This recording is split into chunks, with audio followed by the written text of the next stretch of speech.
हमारा अगला वर्ड है interminable। ये एक एडजेक्टिव है। interminable का मतलब है कोई ऐसी चीज जो इतनी इतनी लंबी हो कि आपको लगे कि ये कभी खत्म ही नहीं होगी, बस चलती जा रही है चलती जा रही है, सोच के ही थकान हो जाती है ना। एक ऐसा एहसास कि बस इसका कोई एंड ही नहीं है। ओके, चलिए इसको एक एग्जाम्पल से समझते हैं। सोचो, आप एक ऑफिस मीटिंग में बैठे हो और मीटिंग बहुत ही लंबी और बोरिंग होती जा रही है। आपका मैनेजर बस एक ही बात को घुमा फिरा के बार बार रिपीट कर रहा है। उफ, ऐसे में आपके दिमाग में क्या आएगा? यही ना कि यार ये मीटिंग कब खत्म होगी।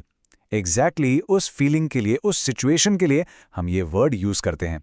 जैसे कि इस सेंटेंस में, the meeting felt interminable with the manager repeating the same points over and over again. चलो एक और एग्जाम्पल देखते हैं। अब जरा ऑफिस से बाहर निकलते हैं। मान लीजिए 3 हफ्ते हो गए हैं और लगातार बारिश हो रही है। आसमान बिल्कुल ग्रे है। एक ऐसी सर्दी जो खत्म होने का नाम ही नहीं ले रही हो। नेचुरली ऐसी सिचुएशन सबके मूड पर असर डालने लगती है, राइट? तो इस ना खत्म होने वाली सर्दी को डिस्क्राइब करने के लिए इंटर्मिनेबल बिल्कुल परफेक्ट वर्ड है। After 3 weeks of constant rain, the grey, interminable winter began to affect everyone's mood.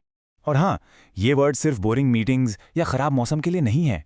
इसका यूज और भी जगह हो सकता है। जरा सोचिए, आप एक रेगिस्तान से गुजर रहे हैं, ऊपर जलती हुई धूप है और जहां तक नजर जाए सिर्फ रेत ही रेत। मंजिल का तो कोई अता पता ही नहीं। ऐसा लंबा, थका देने वाला सफर बिल्कुल इनटर्मिनेबल लग सकता है। सुनिए सेंटेंस को। The journey through the desert seemed interminable under the scorching sun. अब तक हमने देखा कि ये वर्ड थोड़ी नेगेटिव फीलिंग देता है, जैसे बोर्डम या थकान, पर इसका इस्तेमाल बहुत सीरियस और इंपॉर्टेंट कॉन्टेक्स्ट में भी होता है। जैसे आप ये कोट देखिए, इसमें कहा जा रहा है कि अन्याय के खिलाफ जो लड़ाई होती है ना, वो बहुत लंबी हो सकती है।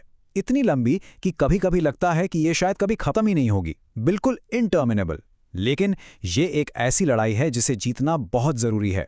The struggle against injustice is long and at times it can feel interminable, but it is a fight that must be won. Okay, अब बात करते हैं इसके सिनोनिम्स की। सिनोनिम्स मतलब वही मिलते जुलते मीनिंग वाले वर्ड्स। तो अगर आपको इंटरमिनेबल की जगह कुछ और यूज करना हो तो आप इनमें से कोई भी वर्ड यूज कर सकते हैं, जैसे कि endless, never ending, ceaseless, constant और अनएंडिंग। इन सब का मतलब मोरलेस वही है, ऐसी चीज जो कभी ना रुके या कभी खत्म ना हो। ठीक है, सिनोनिम्स तो हो गए।